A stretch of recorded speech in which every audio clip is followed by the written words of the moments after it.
Friends, তোমরা নিশ্চয়ই চিন্তা করছো যে ওটা কি এসছে। তো চলো কি এসছে তোমাদের সাথে একটা ডেমো দেখে নাও।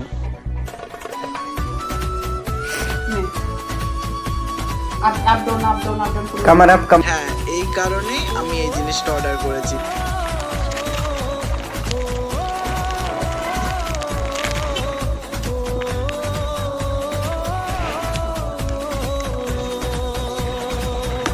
লোকের কাছে লেন্স পরতে হয়, বারবার বলতে হয় কি আমাকে একটু লেন্স পরিয়ে দে। যেটা দিয়েছি ওটা হচ্ছে ফার্স্ট আমার লেন্স পরা। তো একটা দিদি আমাকে পরিয়ে দিয়েছিল, তারপর আমার বন্ধু পরিয়ে দিয়েছে 2-3 বার। তো বারবার ছুটতে হয়, ওর কাছে গিয়ে পরে আসতে হয়, এরকম মানে আমারও টাইম লস, ওরও টাইমের ক্ষতি। তো তার জন্যই আমি নিয়ে নিলাম এটা। তো চলো দেখা হচ্ছে তোমাদের সাথে আরও একটা নিজে নিজে লেন্স পরা রিলস।